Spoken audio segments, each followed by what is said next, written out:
Good morning. Today I'm going to give you some tips and tricks on how to prevent or manage shin splints. A lot of us are running now that we don't have access to any other kind of exercise equipment, and I know there will be a lot of new runners that are going to experience shin splints, and we just want to make sure that you guys know how to take care of them.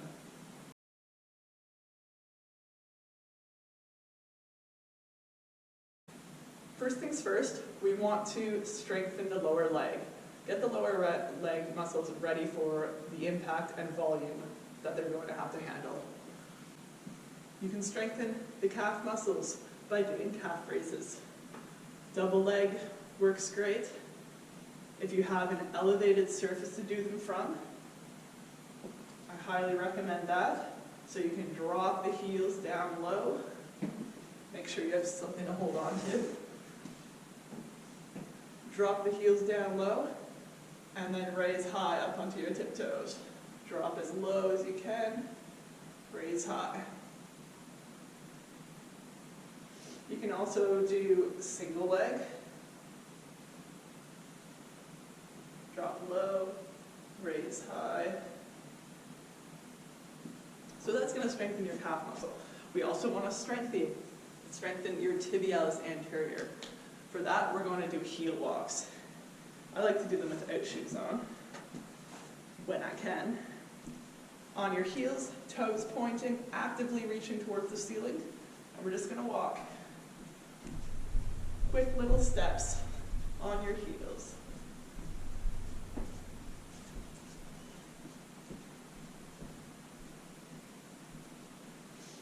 And after a while, you will definitely feel the burn up through the tibialis anterior or your shin muscle. Besides strengthening the front and back of your lower leg, we also want to strengthen the arch of your foot here. You don't need a raised surface. I just needed something slippery. It doesn't really work on the rug well.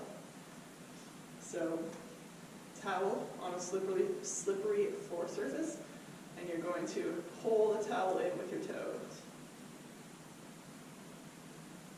And repeat.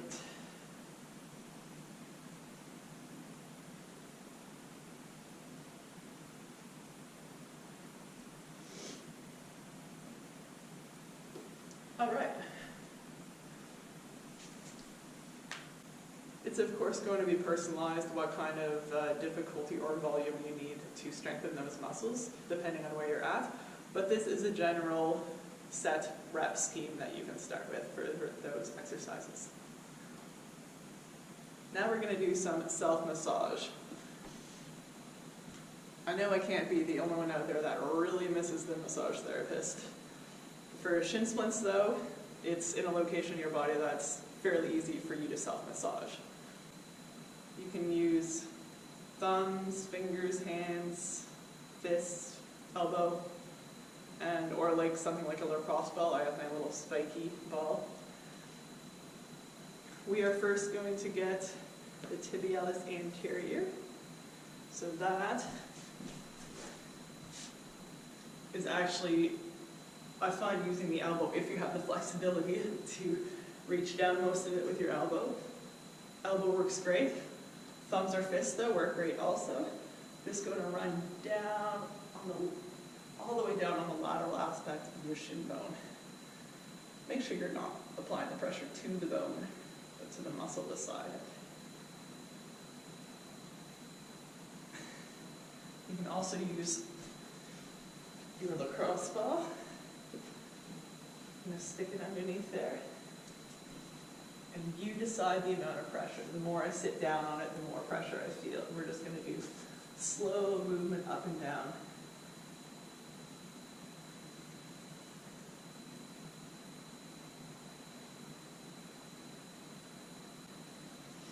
Now we're going to get your tibialis posterior. You can get to that on the medial aspect of your shin bone. You're going to be right against the shin bone, and you can almost, if you're using your fingers, you can almost reach underneath it a bit. And that's your tibialis posterior. So I like to use the knuckle of my thumb to really get it there. And all the way down.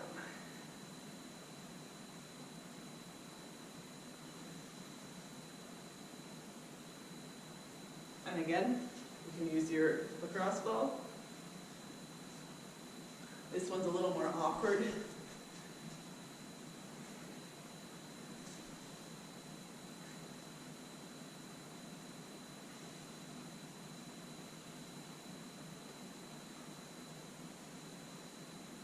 So this is just going to help promote blood flow to the area and release any adhesions or knots that you might have.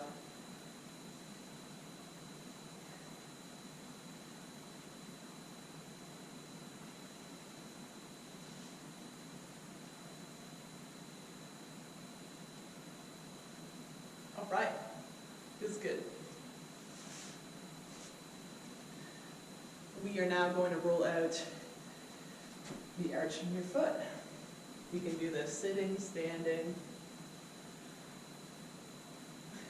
Just make sure you're in a position where you get to control how much pressure you're putting down on it.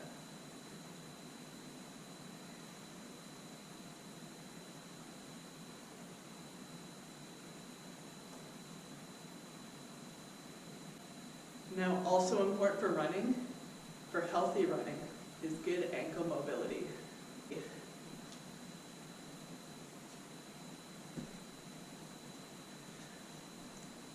My favorite way to push my ankle into a range of motion that it usually doesn't get is to be kneeling. So I have one leg off to the side, like this. All my weight is over this foot. Now I'm just going to start leaning down, letting my body weight fall onto this foot. The knee is going to ride forward. That's okay as long as there's no knee pain. I'm just going to let myself drop over this foot, and I feel it down through my Achilles and a bit in the calf.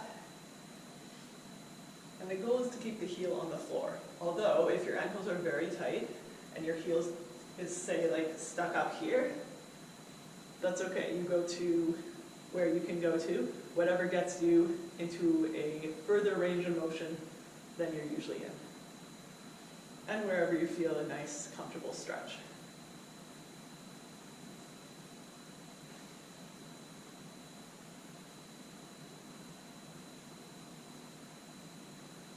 And of course, then we would do it on the opposite leg.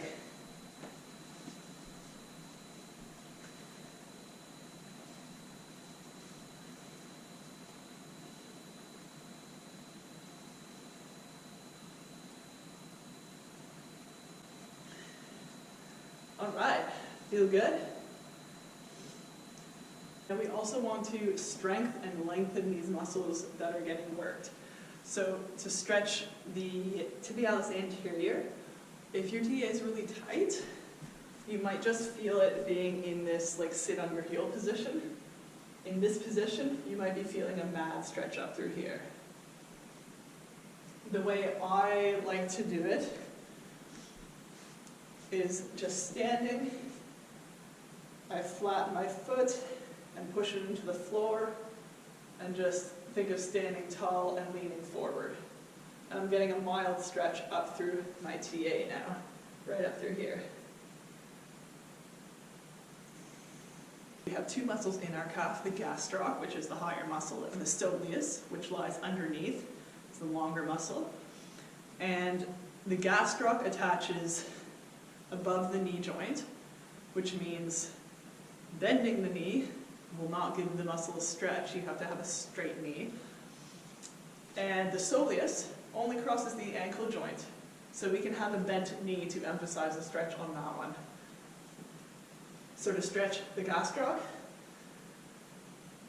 heel, make sure you're in a position where your heel can be on the ground.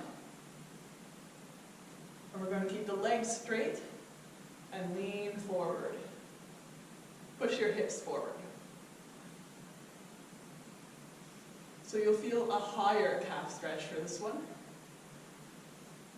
When you bend your knee to focus on the soleus stretch, you're going to feel it much lower in your calf.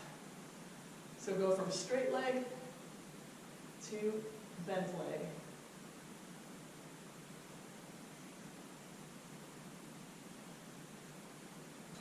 Just a little note, before you start treating your shin splints as shin splints, there is a possibility that if you have very severe shin splints, that is actually a stress fracture.